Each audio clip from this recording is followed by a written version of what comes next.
Assalamualaikum warahmatullahi wabarakatuh. Perkenalkan, saya Lutfiana Nur Aiza Afifah, NIM 191020118. Nah, di sini nanti saya akan membuat video pemeriksaan fisik anak. Pemeriksaan ini bertujuan untuk mengetahui apakah ada kelainan-kelainan yang terjadi pada tubuh si anak. Langsung saja masuk ke tahap persiapan. Nah, sebelum bertemu dengan klien, kita harus membaca catatan medis, catatan keperawatan klien. Setelah itu kita menyiapkan alat. Nah, untuk pemeriksaan fisik anak ini kita membutuhkan alat stetoskop, manset anak, yang ketiga tensimeter, timbangan anak, termometer, lalu ada senter, pita ukur, otoskop, spekulum hidung, palu refleks, midline, dan spata lidah. Lalu kita mencuci tangan menggunakan hand sanitizer.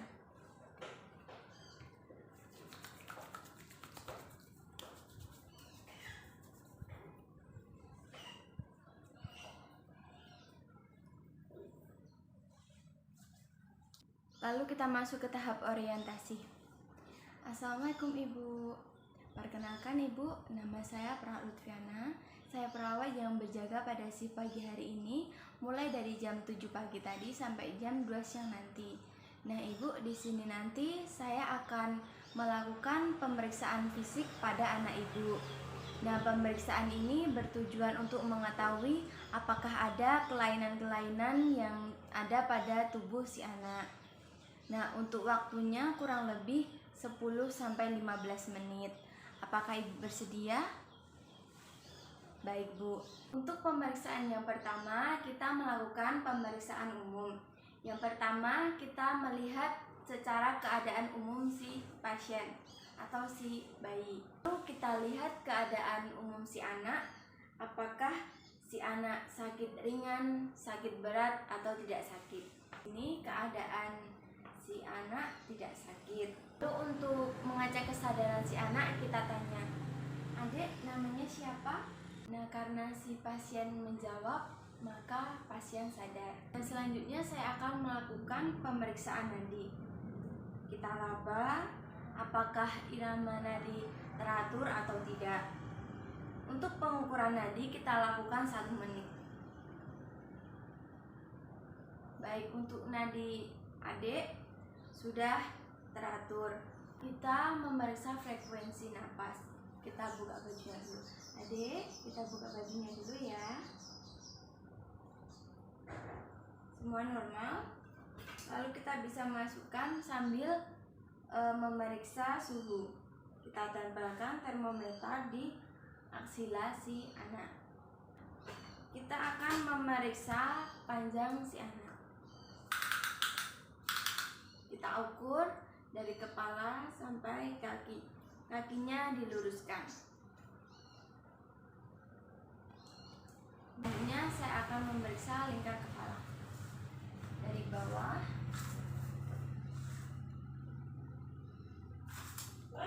Selanjutnya memeriksa lingkar dada.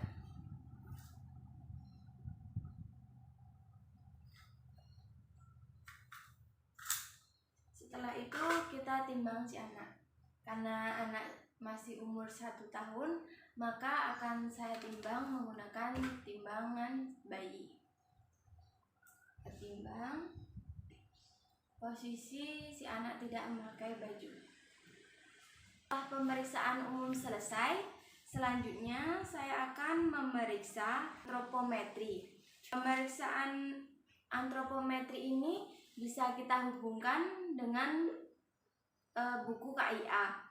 Biasanya kalau normal itu hasil pemeriksaannya di atas garis hijau. Tapi jika tidak normal, pemeriksaannya hasilnya di bawah garis merah. Pertama, saya akan memeriksa kulit. Kita inspeksi dulu.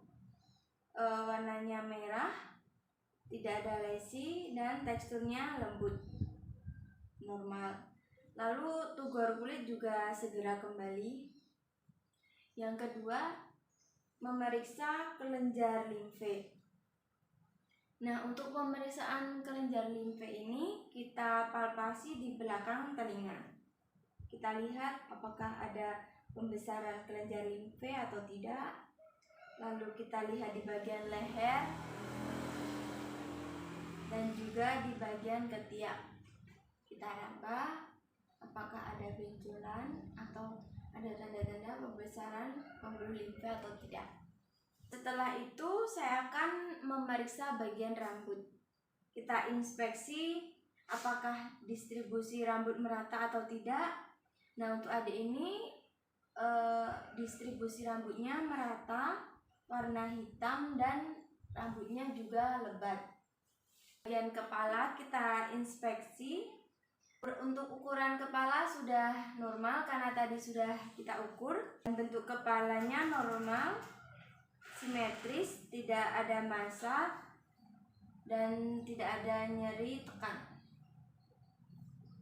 dan juga tidak ada benjolan. Kali ke bagian muka,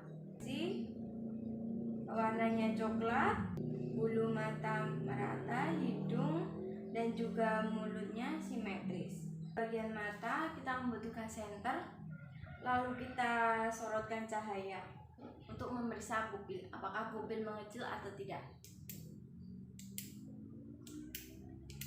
Baik, pupil mengecil serta matanya simetris. Bisa konjungtiva. Nah, konjungtiva itu adalah mata pada bagian bawah.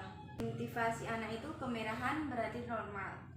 Setelah itu kita cek bagian selera atau bagian pada mata. Nah, bagian selera ini harus berwarna putih. Nah, kita lihat apakah ada warna kekuningan atau tidak.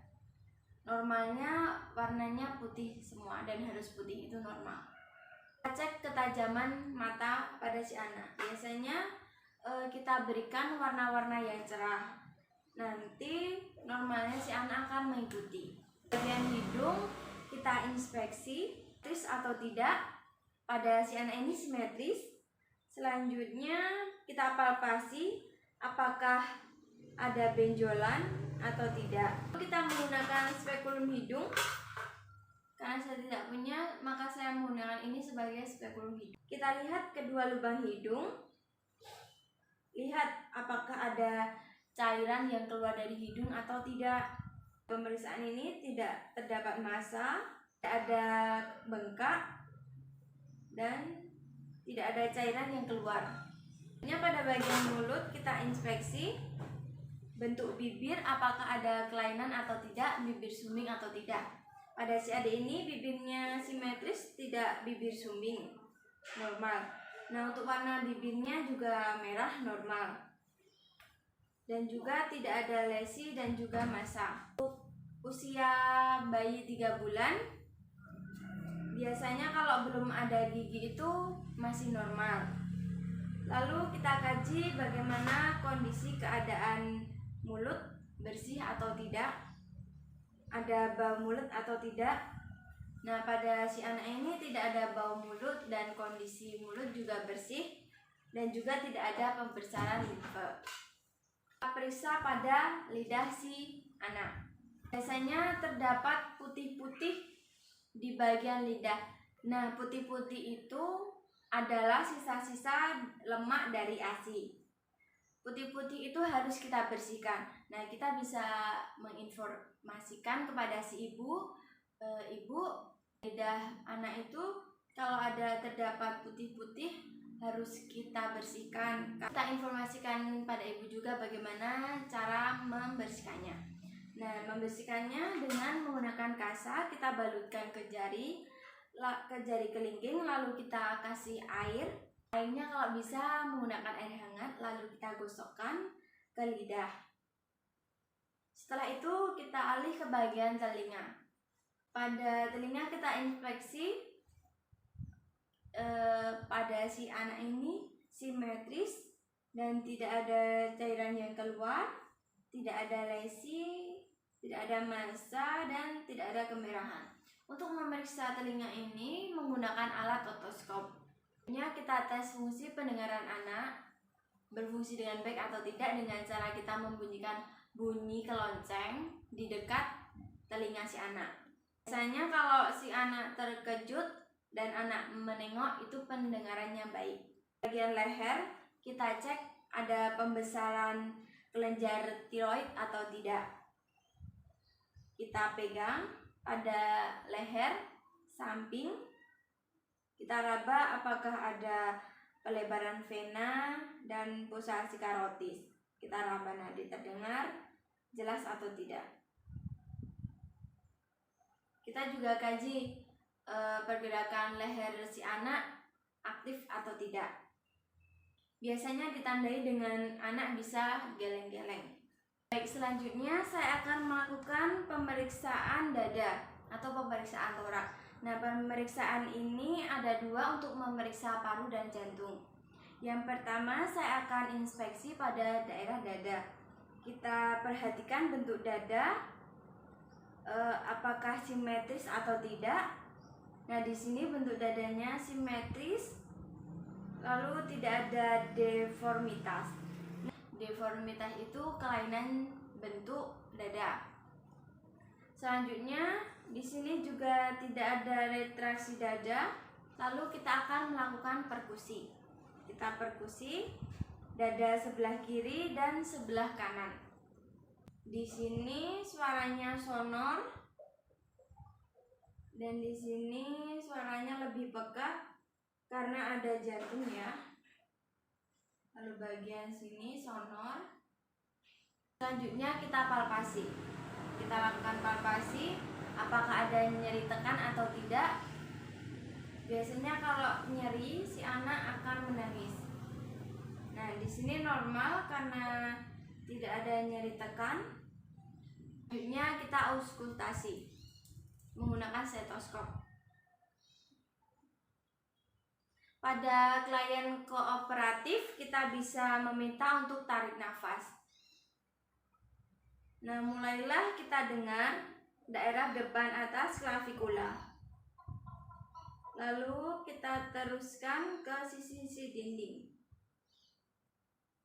Lalu bandingkan pada daerah yang kiri.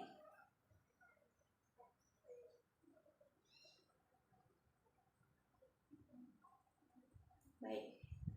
Untuk hasil pemeriksaan auskultasinya tidak ada bising, tidak ada sekret pada dada, dan suara nafasnya normal atau vesikuler. Selanjutnya pemeriksaan abdomen. Nah, yang pertama kita inspeksi,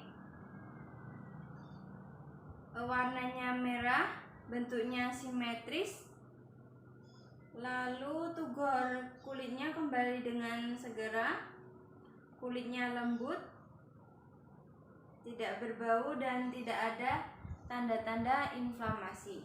Lalu kita palpasi. Nah, di sini suaranya normal, timpani ya. Selanjutnya kita palpasi. Kita tekan pada 4 kuadran. Di sini tidak ada lesi dan juga tidak ada nyeri tekan. Biasanya kalau terdapat nyeri tekan, si anak akan menangis. Selanjutnya kita melakukan auskultasi.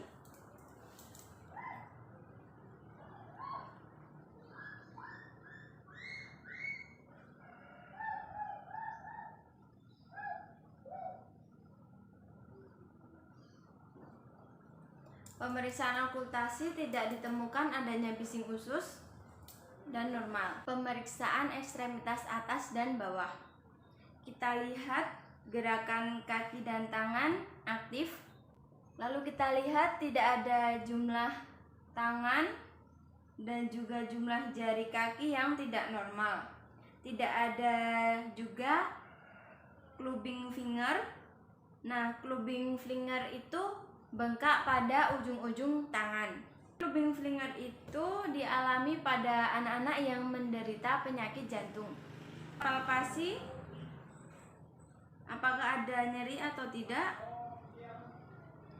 Lalu kita juga bisa memeriksa refleks ekstremitas bawah menggunakan refleks. Dengan cara kita memeriksa refleks patella. Nah, kaki anak akan refleks dan bergerak. Lalu refleks Babinski kita goreskan dan kaki si anak akan bergerak karena merasakan geli. Selanjutnya pada bagian genitalia, bagi anak-anak perempuan kita periksa labia majoranya sudah membuka atau belum, apakah ada cairan yang keluar atau tidak, terdapat bau yang tidak enak atau tidak. Nah, di sini semuanya normal. Pada bayi laki-laki atau anak laki-laki kita periksa apakah ada kelainan atau tidak. Biasanya kita lihat apakah hipospadia atau epispadia. Di sini normal. Apakah testis sudah mulai membesar atau belum? Dan kita lihat apakah ada skrotum atau tidak. Setelah selesai melakukan pemeriksaan, kita lanjut ke tahap terminasi. Nah, pada tahap terminasi ini kita menyimpulkan hasil pemeriksaan dan memberikan penjelasan kepada orang tua dan juga melakukan kontrak selanjutnya. Baik Ibu, pemeriksaan fisik pada anak si Ibu sudah selesai dan hasil pemeriksaannya semua normal. Nah, untuk bulan depan Ibu bisa datang lagi ke sini untuk melakukan imunisasi ya Bu. Saya kembali, apakah ada hal yang ingin ditanyakan Bu?